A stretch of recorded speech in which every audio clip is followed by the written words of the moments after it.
আসসালামু আলাইকুম। 2026 শিক্ষাবর্ষের চতুর্থ শ্রেণীর শিক্ষার্থীবৃন্দ, গণিত ক্লাসে তোমাদের সবাইকে স্বাগত। তো শিক্ষার্থী বন্ধুরা, আজকে হাজির হয়ে গেলাম তোমাদের গণিত বইয়ের পৃষ্ঠা নং 22 নিয়ে। পৃষ্ঠা নং 22-এর 6 আছে নিচের সংখ্যাগুলো তুলনা করি, মানে কোন সংখ্যাটি ছোট, কোনটি বড় এবং কোন কোন কোন সংখ্যাগুলো সমান, আমরা সেগুলো চিহ্নিত করব। তো শিক্ষার্থী বন্ধুরা, আমাদেরকে প্রথমে বাম পাশ থেকে চিন্তা করতে হবে। আমাদেরকে দেখতে হবে এই পাশের বাম পাশের অঙ্কটা কত আর এই পাশের বাম পাশের অঙ্কটি কত। যদি এই দুটো অঙ্ক সমান হয় তাহলে আমরা তার পরবর্তী যেই সংখ্যাটি আছে সেই সংখ্যাটির কাছে চলে যাব। তাহলে এর পরে আছে, এখানে আছে 9, এখানে আছে 7, তাহলে 7 অপেক্ষা 9 বড়। তাহলে আমাদেরকে এই চিহ্নটি, এই খালি ঘরে এই চিহ্নটি বসাইতে হবে। তারপর হচ্ছে দেখো, আমরা যদি বাম পাশ থেকে চিন্তা করি তাহলে এখানে 3টা 1, এখানেও আছে 3টা 1, তিনটাই সমান সমান। তারপরে এ পাশে আছে 0, এ পাশেও আছে 0। তারপর হচ্ছে সব শেষের অঙ্কটা এ পাশে 0, এ পাশে 1, তাহলে অবশ্যই 0 থেকে 1 বড়। তাহলে এটা দিকে করে আমরা এই প্রতীক চিহ্নটি বসাবো।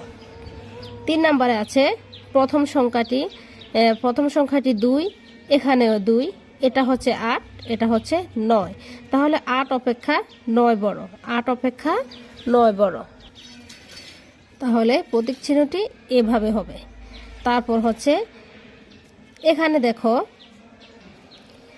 এখানে সংখ্যা আছে 1 2 3 4 5 6, এ পাশে আছে 1 2 3 4 5 6 7। যেহেতু এ পাশে 7টি সংখ্যা, তাহলে অবশ্যই এটা বড় হবে। তারপর 5 নম্বরে দেখো, এখানে যা আছে এ পাশেও ঠিক তাই আছে। তাহলে আমরা এই খালি ঘরে সমান সমান এই প্রতীক চিহ্নটি বসাবো। তারপর হচ্ছে এখানে দেখো, প্রথমে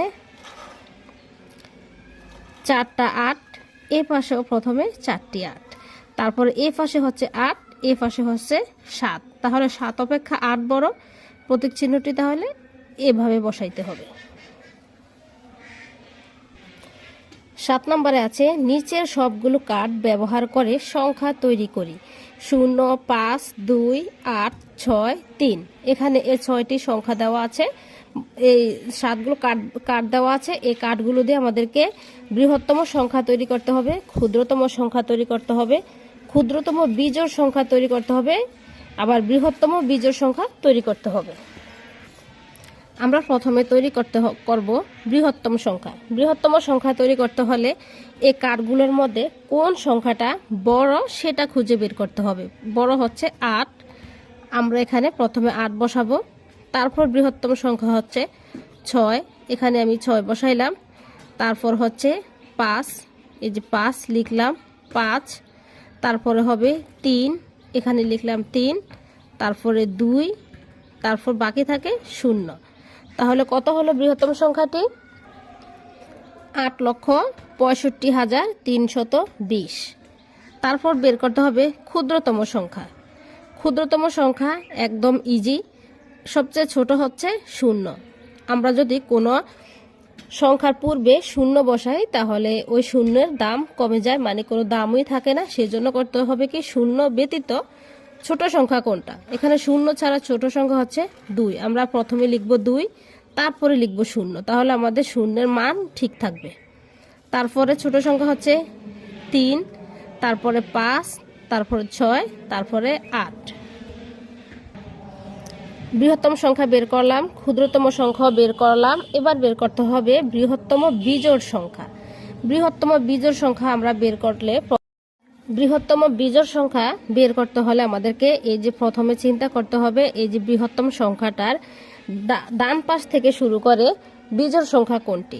ডান পাশ থেকে বিজোড় সংখ্যা হচ্ছে 3, আমরা 3কে কি করব, সবার শেষে নিয়ে যাব। সবার শেষে নিয়ে যে সংখ্যাটা তৈরি হবে সেটাই হবে বৃহত্তম বিজোড় সংখ্যা। তারপর হচ্ছে ক্ষুদ্রতম জোড় সংখ্যা। আমরা একটু আগে যে ক্ষুদ্রতম সংখ্যাটা বের করেছিলাম, আমরা ওই সংখ্যাটা থেকে ডান পাশ থেকে শুরু করে সবচাইতে সর্বপ্রথম বিজোড় সংখ্যা কোনটা সেটা চিহ্নিত করব। সবচেয়ে প্রথম বিজোড় সংখ্যা হচ্ছে 5, আমরা কি করব, এই 5কে শেষে নিয়ে যাব, তাহলে হয়ে যাবে ক্ষুদ্রতম বিজোড় সংখ্যা। এবার হচ্ছে 8, 2024 সালের আদমশুমারি অনুযায়ী কয়েকটি জেলা জনসংখ্যার তালিকা নিচে দেওয়া হলো। সংখ্যাগুলোকে ছোট থেকে বড় ক্রমানুসারে সাজায় কোন জেলার জনসংখ্যা সর্বোচ্চ ও কোন জেলার জনসংখ্যা সর্বনিম্ন তা নির্ণয় করি। তো শিক্ষার্থী বন্ধুরা, এগুলো আশা করি তোমরা পারবে। তারপর চলে গেলাম 10-এ নিচের প্যাটার্নগুলো সম্পন্ন করি। এই যে দেখো, আমাদেরকে প্রথম চিন্তা করতে হবে, আমাদের এই যে ক্লুগুলো দেওয়া আছে এখানে পার্থক্য হয়েছে কত, এটা কি গুণ হয়েছে নাকি যোগ হয়েছে না বিয়োগ হয়েছে সেটা চিন্তা করতে হবে। যেমন আমরা সহজেই বুঝতে পারি এখানে 9 থেকে 18 এর পার্থক্য হচ্ছে 9, আবার 18 থেকে 27-এর পার্থক্য হচ্ছে 9। তাহলে সব ক্ষেত্রে এখানে 9 করে বৃদ্ধি পেয়েছে। এক কথা দেখো, 9 একে 9, 9 দুগুণে 18, 3 নং 27, 4 নং 34, 5 নং 45, 6 নং কত, 6 নং 54। তারপর হচ্ছে এখানে 8 করে কমছে, 48 থেকে 8 বিয়োগ করলে 40 হয়, 40 থেকে 8 বিয়োগ করলে 32, 32 থেকে 8 বিয়োগ করলে 24। তাহলে 24 থেকে 8 বিয়োগ করলে কত হবে, 24 থেকে 8 বিয়োগ করলে হবে 16, 16 থেকে 8 বিয়োগ করলে হবে 8। তারপর হচ্ছে 178, 172, এখানে কত করে কমছে, এখানে হচ্ছে 6 করে কমেছে। 178 থেকে 172 বিয়োগ করলে থাকে 6, এখানে খালি জায়গা 6 করে কমছে। তাহলে 72 থেকে 6 বিয়োগ করলে 66, 66 থেকে 6 বিয়োগ করলে 60, 60 থেকে 6 বিয়োগ করলে 54, 154 থেকে 6 বিয়োগ করলে হবে 148, 148 থেকে 6 বিয়োগ করলে 142। তারপর হচ্ছে এটা, এখানে দেখো তোমাকে চিন্তা করতে হবে, এখানে 25, এখানে 45, এখানে 65। ডান পাশের সংখ্যাটি কিন্তু বিজোড়, তাহলে আমাদেরকে এমন সংখ্যা চিহ্নিত করতে হবে যাতে এই সবগুলো খালি করে। ডান পাশের সংখ্যাটি যেহেতু এখানে 5, তাহলে এখানে কত করে বৃদ্ধি পেয়েছে, প্রতি ক্ষেত্রে 5 করে বৃদ্ধি পেয়েছে। 25, 25-এর পরে হচ্ছে 30, তারপর হচ্ছে 35, তারপর 40, 45, এখানে হবে 50, এখানে হবে 55, এখানে হবে 60। তো শিক্ষার্থী বন্ধুরা, আজকে পর্যন্তই। পরবর্তী ভিডিওর আমন্ত্রণ জানিয়ে আজকের মতো এখানে শেষ করলাম। ভালো থাকবে সবাই, আল্লাহ হাফেজ।